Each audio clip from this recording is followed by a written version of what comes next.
Hey folks, it's Rob from Rob's Movie Collection. So I've done several of these 80s movie genre top 10 lists. Check out my playlist, link in the description.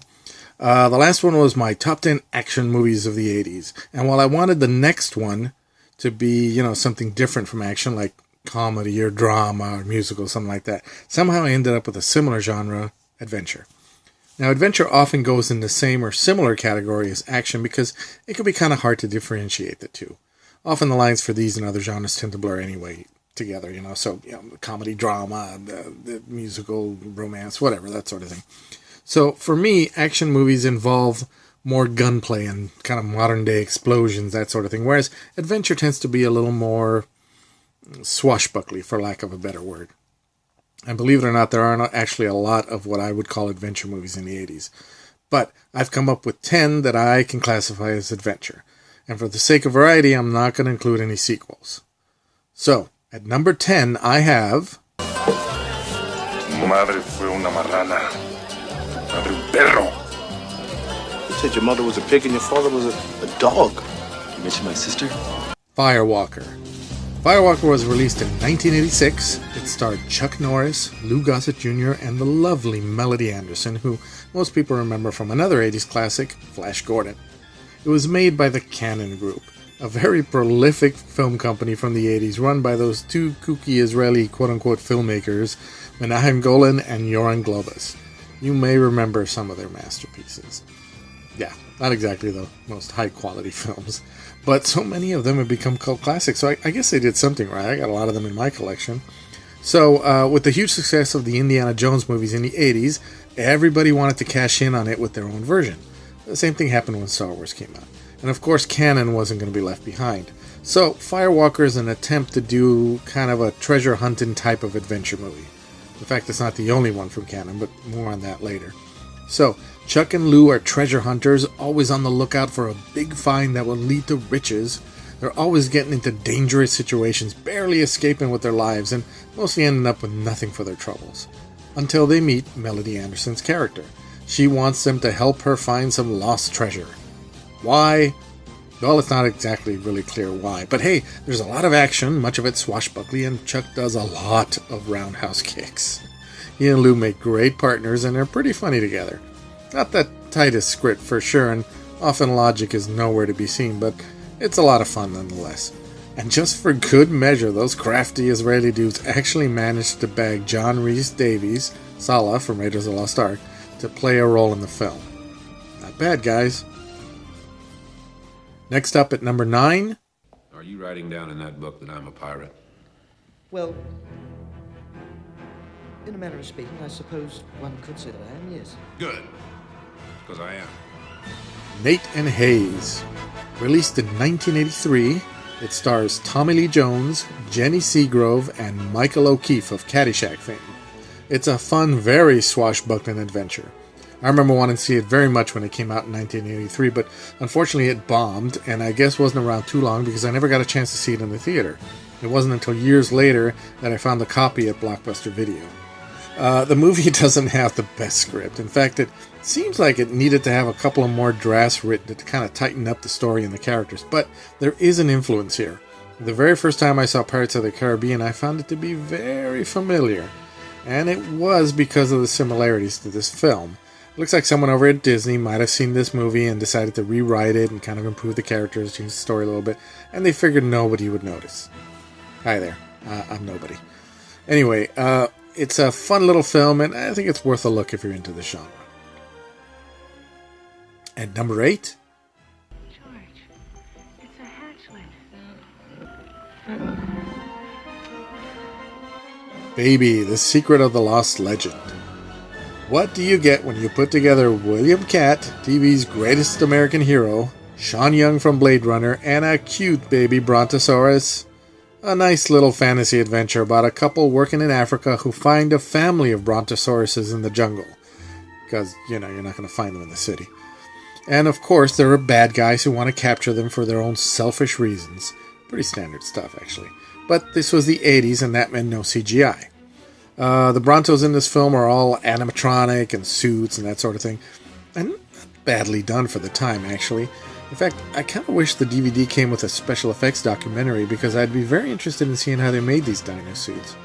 Again, not the most successful film at the box office, but I think it's a fun film with some good adventure pieces and even some sweet scenes with the baby Bronto. And a wonderful score by master composer Jerry Goldsmith, who said that it was actually one of the most pleasant experiences he ever had. So, worth a look. At number 7, You think the killing is a proper means to an end? But I'd rather die than follow those beliefs. Your attempts to spread evil will go no further. So help me God. it's Armour of God, a Jackie Chan film from 1986. Of course, it's a martial arts film, but it has an adventure feel to it since they were also influenced by Indiana Jones, and Jackie's kind of a treasure hunter who used to be a singer for some reason. Now, in China, Armour of God was released in the theaters, but not in the US. In fact, the 1991 sequel, Operation Condor, was actually released here first, and then Armour of God was released after as kind of a prequel. But it was still made and originally released in 1986, so it makes this list. Like many of Jackie's films, it's full of comedy and death-defying stunts. In fact, it was actually in this movie that Jackie Chan came the closest to death when he jumped onto a branch, slipped, and cracked his head on a rock. It was filmed in many exotic locations like Croatia, Yugoslavia, Austria, Spain. It's a fun film. It's got a lot of silliness and Jackie Chan's signature humor, so really worth a look. Number 6. My minimum price for taking a stranded woman to a telephone is $400. Will you take $375 in traveler's checks? American Express? Of course. Got a deal. We have Romance in the Stone from 1984. Classified as a romantic comedy adventure, it was directed by Robert Zemeckis and stars Michael Douglas and Kathleen Turner and co-stars Danny DeVito. This one was a big hit. Also accused of being an indie ripoff, I don't agree. It had its own feeling to it, and let's face it, in the 80s, any movie that had any exotic locations to it with a little adventure thrown in was immediately called an indie ripoff, whether it deserved it or not. In the story, Kathleen Turner's character is a writer who has to go to Colombia to save her sister from gangsters, and she runs into Michael Douglas, who himself is a smuggler of birds. He helps her out for a price, and of course, romance happens among all the excitement. In one of Zemeckis' earlier films, its success allowed him to make Back to the Future. Turner, Douglas, and DeVito re-teamed again in 1985 in a sequel called Jewel of the Nile. In fact, the three worked together yet again in a dark comedy called The War of the Roses. Romance in the Stone is a great film, a lot of fun, and a great watch. And I say that as someone who's not even a big Michael Douglas fan. At number 5... I am deeply offended. I told you before I know nothing of him. Before you didn't have a gun pointed at your nose. Yes, it's coming back to me. King Solomon's Mines. Released in 1985, this version of the classic H. Rider Haggard novel is brought to us once again by our friends at the Cannon Group. Yes, the Cannon Group, the most suggestive and phallic of 80s film companies. Yet another attempt to cash in on the 80s Indiana Jones craze. Although ironically, the character of Alan Quartermain actually was a big influence on Indiana Jones himself.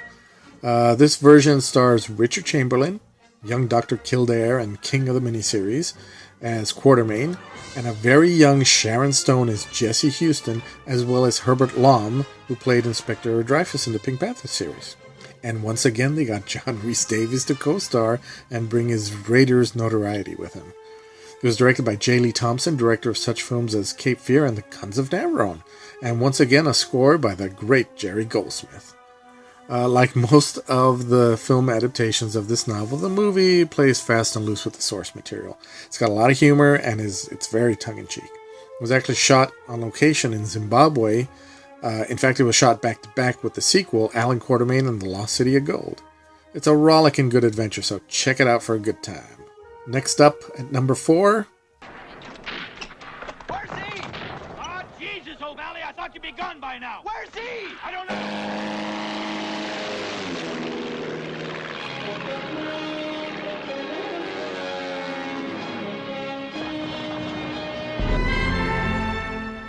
High Road to China. I love High Road to China. Released in 1983, starring Tom Selleck, Bess Armstrong, Jack Weston, Wilfred Brimley, and the great Brian Blessed. As many of you may know, Tom Selleck was originally supposed to have played Indiana Jones, but had to bow out due to his commitment to Magnum P.I. So when he made this movie, it was unfairly compared to Raiders. I think it's its own film. Selleck is playing a World War I ace pilot whom Bess Armstrong hires to take her to find her father. This is an adventure movie. Hell, the poster even says adventure. It has great characters and chemistry, not only between the two romantic leads, but also between the two friends in the film, Selleck and Weston. In a way, it's kind of a rom-com / adventure. It's beautifully filmed with some amazing aerial scenes and a wonderful score by the incredible John Barry. This movie was one of my early VHS cassettes in my collection, so I watched it a lot. I think this could have been a trilogy. It would have been great.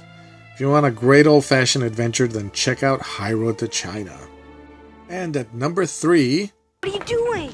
Hey, Mike found a map! Yeah. Hey, look. That says 1632. Is that a year or something? No, it's your top score on pole position. Yes, it's a year, Chuck. Look, it's a map of our coastline. Yes, it's the Goonies. Goonies are good enough. The Goonies was released in 1985. Produced by Steven Spielberg and directed by Richard Donner. It starred, let me take a deep breath, Sean Astin, Josh Brolin, Jeff Cohen, Corey Feldman, Cary Green, Martha Plimpton, and Ke Huy Quan as the Goonies, along with Robert Davi, Joe Pantoliano, Anne Ramsey, and John Matuszak as the Fratelli family. What a great film. A lot of kids remember the Goonies with great fondness. I was 19 when it came out, and I felt like a kid watching it. The story of a bunch of kids trying to save their town by going on an adventure to find long-buried treasure holds a lot of memories for a lot of people. Talk about a fun-filled adventure with excitement and danger. All the kids are great in this film, and it gave the world something very important. The Truffle Shuffle. Come on! I said the Truffle Shuffle.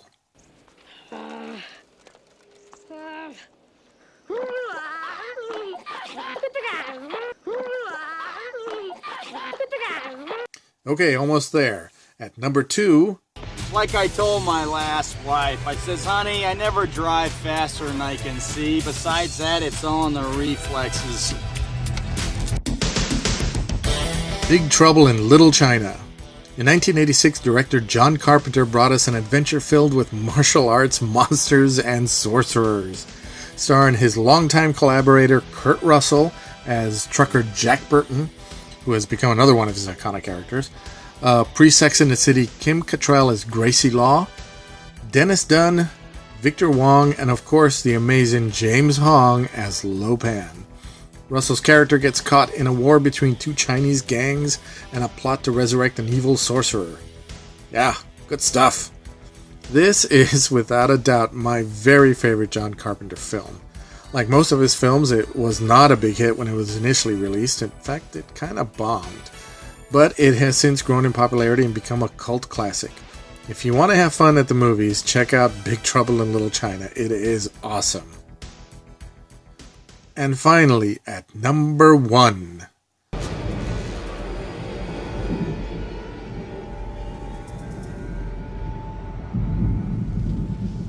Snakes.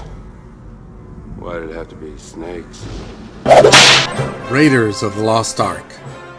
Well, I've mentioned it enough times so far, so it shouldn't be any surprise that at the top spot we have the man with the hat, Indiana Jones.